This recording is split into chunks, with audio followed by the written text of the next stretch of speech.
Heat stress एक बहुत खतरनाक वर्कप्लेस हैजर्ड है जिसको अक्सर इग्नोर कर दिया जाता है, खासकर उन इंडस्ट्रीज में जहां एम्प्लॉइज को हाई टेम्परेचर्स में काम करना पड़ता है।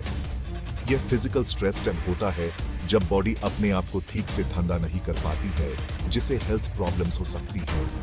अगर सही से मैनेज न किया जाए तो हीट स्ट्रेस की वजह से सीरियस हेल्थ कॉम्प्लिकेशंस, एक्सीडेंट्स, यहाँ तक कि डेथ भी हो सकती है।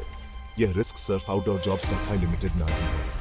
इंडोर एनवायरनमेंट्स जैसे किचन्स और फैक्ट्रीज में भी हीट स्ट्रेस का खतरा होता है। हीट स्ट्रेस का इम्पैक्ट बहुत ज्यादा होता है। यह प्रोडक्टिविटी, एम्प्लॉई हेल्थ और वर्क सेफ्टी को अफेक्ट करता है। फॉर इंस्टेंस, वर्कर्स जिन्हें हीट एग्जॉस्शन हो रहा हो, उन्हें डिजीनेस और फेंटिंग हो सकती है, जिससे वर्कप्लेस पे एक्सीडेंट्स का रिस्क बढ़ जाता है। मोरोवर, ज्यादा देर तक हाई टेम्परेचर्स में रहने से हीट स्ट्रोक जैसी सीरियस इलनेसेस हो सकती हैं, जो कि अगर टाइम पे ट्रीट न किया जाए तो जानलेवा साबित हो सकती है। वर्कप्लेस सेफ्टी को इंश्योर करने के लिए हीट स्ट्रेस से जुड़े रिस्क्स को समझना और उन्हें कम करना बहुत जरूरी है। हीट स्ट्रेस के डेंजर्स से लड़ने के लिए कई रीजन्स में एजुकेशनल कैंपेन्स और रेगुलेटरी मेजर्स इंप्लीमेंट किए गए हैं। हाउएवर, इन एफर्ट्स के बावजूद कई वर्कप्लेसेस हीट रिलेटेड हैजर्ड से निपटने के लिए अभी भी पूरी तरह से तैयार नहीं है। यह इस बात की जरूरत पर जोर देता है कि हाई वर्किंग टेम्परेचर्स के नुकसान से वर्कर्स को बचने के लिए अवेयरनेस बढ़ाई जाए और प्रोएक्टिव मेजर्स लिए जाएं। कई फैक्टर्स वर्कप्लेस में हीट स्ट्रेस के होने में योगदान देते हैं। सबसे पहले तो एनवायरमेंटल कंडीशंस जैसे हाई टेम्परेचर्स और ह्यूमिडिटी लेवल्स एक इंपॉर्टेंट रोल प्ले करते हैं। ये कंडीशंस बॉडी की हीट को बाहर निकालने की एबिलिटी को रोकती हैं, जिससे बॉडी का टेम्परेचर बढ़ता है और ज्यादा पसीना आता है। एडिशनली, डायरेक्ट धूप या हीट सोर्सेज के सामने रहने से रिस्क और बढ़ जाता है, जिससे कुछ जॉब्स में हीट स्ट्रेस का खतरा ज्यादा हो जाता है। एक और इम्पोर्टेंट फैक्टर है वर्कर्स के कपड़ों और इक्विपमेंट का टाइप।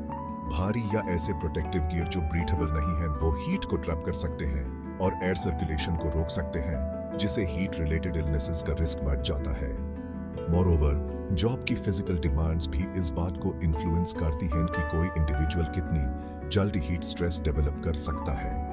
ऐसे टास्क्स जिनमें ज्यादा फिजिकल एक्सर्शन की जरूरत होती है, वो बॉडी में ज्यादा हीट जनरेट करते हैं, जिससे बॉडी की टेम्परेचर रेगुलेशन मैकेनिज्म्स पर प्रेशर पड़ता है। हाइड्रेशन भी एक इम्पोर्टेंट एलिमेंट है जो हीट स्ट्रेस के प्रति ससेप्टिबिलिटी को इम्पैक्ट करता है। काम के दौरान पानी कम पीने से डिहाइड्रेशन हो सकता है, जिससे हीट एक्सपोजर के इफेक्ट्स और बढ़ जाते हैं। यह खासकर उन जॉब्स में सही है जहां वर्कर्स को जल्दी से पीने का पानी नहीं मिल पाता है, या वो इतने बिजी होते हैं कि हाइड्रेशन के लिए एडिक्वेट ब्रेक्स नहीं ले पाते हैं। वर्कप्लेस में इफेक्टिव प्रिवेंटिव मेजर्स इंप्लीमेंट करने के लिए इन फैक्टर्स को समझना बहुत जरूरी है। एडिशनली, एक्लिमेटाइजेशन या उसका ना होना इस बात को अफेक्ट करता है कि वर्कर्स कितनी अच्छी तरह से हीट को हैंडल कर सकते हैं। नए वर्कर्स या वो जो काफी टाइम बाद वापस आए हैं, उन्हें ज्यादा रिस्क होता है क्योंकि उनकी बॉडी डिमांडिंग कंडीशंस के हिसाब से अडैप्ट नहीं हो पाती है। एम्प्लॉयर्स को इन फैक्टर्स का ध्यान रखना चाहिए जब वो काम का शेड्यूल बनाते हैं और टास्क्स डिजाइन करते हैं, ताकि उनके एम्प्लॉयज में हीट स्ट्रेस का रिस्क कम से कम हो। सीरियस हेल्थ आउटकम्स को रोकने के लिए हीट स्ट्रेस के सिम्टम्स को जल्दी पहचाना बहुत जरूरी है। सिम्टम्स माइल्ड से लेकर सीवियर तक हो सकते हैं, और अगर उन पर ध्यान न दिया जाए तो ये तेजी से बढ़ सकते हैं। माइल्ड सिम्टम्स में ज्यादा पसीना आना, हेडेक और मसल क्रैम्प्स शामिल हैं। ये अक्सर अर्ली साइंस होते हैं कि बॉडी नॉर्मल टेम्परेचर मेंटेन करने के लिए स्ट्रगल कर रही है, और इन्हें सीरियस लेना चाहिए ताकि ये सिम्टम्स और न बढ़ें। ज्यादा सीवियर सिम्टम्स में नोजिया, डिजीनेस और फेंटिंग शामिल है। ये इंडिकेट करते हैं कि बॉडी की हीट को हैंडल करने की एबिलिटी कम हो रही है, और इंडिविजुअल को ठंडा करने के लिए तुरंत एक्शन लेने की जरूरत है। हीट स्ट्रोक की केसेस में, जो कि हीट स्ट्रेस का सबसे सीवियर फॉर्म है, सिम्टम्स में कंफ्यूजन, सीजर्स और लॉस ऑफ कॉन्शियसनेस शामिल हो सकते हैं। हीट स्ट्रोक एक मेडिकल इमरजेंसी है, और लास्टिंग डैमेज या डेथ को रोकने के लिए तुरंत इंटरवेंशन की जरूरत होती है। इन सिम्टम्स पर नजर रखना एम्प्लॉइज और उनके सुपरवाइजर्स दोनों की रिस्पॉन्सिबिलिटी है। वर्कर्स को इनकरेज करना चाहिए कि वो सिम्टम्स के बारे में जल्दी बताएं और जरूरी प्रिकॉशंस लें, जैसे कि ठंडी जगह पर ब्रेक्स लेना और ज्यादा पानी पीना। एडिशनली, कोलीग्स को एक दूसरे में हीट स्ट्रेस की साइंस को पहचानने की ट्रेनिंग देनी चाहिए, जो कि सीरियस इंसिडेंट्स को रोकने में मददगार साबित हो सकती है। मोरोवर, प्रिवेंटिव हेल्थ मॉनिटरिंग उन इंडिविजुअल्स को आइडेंटिफाई करने में इंपॉर्टेंट रोल प्ले कर सकती है जिन्हें हीट स्ट्रेस होने का ज्यादा खतरा हो सकता है। एज, मेडिकेशन और प्री एग्जिस्टिंग हेल्थ कंडीशंस जैसे फैक्टर्स रिस्क को बढ़ा सकते हैं और इन्हें पहचानकर इंडिविजुअल नीड्स के हिसाब से प्रोटेक्टिव मेजर्स लिए जा सकते हैं। सेक्शन 4, हीट स्ट्रेस के लिए हाई रिस्क वर्क एनवायरनमेंट्स। कुछ वर्क प्लेसेस में अपनी एनवायरमेंटल कंडीशंस या टास्क्स की नेचर की वजह से हीट स्ट्रेस का खतरा ज्यादा होता है। कंस्ट्रक्शन, एग्रीकल्चर और मैन्युफैक्चरिंग जैसी इंडस्ट्रीज में अक्सर high levels of physical exertion होती है और काम गर्म या खुले में होता है, जिससे ये हीट रिलेटेड इलनेसेस के लिए हाई रिस्क जोन्स बन जाते हैं। फॉर एग्जाम्पल, कंस्ट्रक्शन साइट पर काम करने वाले वर्कर्स को ज्यादा देर तक डायरेक्ट सनलाइट में रहना पड़ सकता है, जिससे उनमें हीट स्ट्रेस का रिस्क काफी बढ़ जाता है। इंडोर एनवायरनमेंट्स भी इन रिस्क से मुक्त नहीं है। फैक्ट्रीज जहां मशीन से हीट निकालती है या किचन्स जहां ओवन्स और स्टोव्स होते हैं वो काफी गर्म हो सकते हैं। ऐसे एनवायरनमेंट्स में एम्बिएंट हीट और स्ट्रेनुअस फिजिकल एक्टिविटीज का कॉम्बिनेशन हीट स्ट्रेस होने के लिए परफेक्ट स्टॉर्म क्रिएट करता है। मोरोवर, इन वर्क प्लेसेस में अक्सर एडिक्वेट नेचुरल वेंटिलेशन की कमी होती है, जिससे प्रॉब्लम और बढ़ जाती है। सिमिलरली, ऐसे रोल्स जिनमें हैवी प्रोटेक्टिव क्लोथिंग या इक्विपमेंट की जरूरत होती है वो भी काफी चैलेंजिंग हो सकते हैं। For example, fire fighters S gear पहनते हैं जो फायर से तो प्रोटेक्ट करते हैं लेकिन बॉडी के पास हीट को ट्रैप करने का काम भी करते हैं। ये जरूरी protective gear unfortunately heat burden को और बाधा देता है, जिससे हीट स्ट्रेस की संभावना बढ़ जाती है।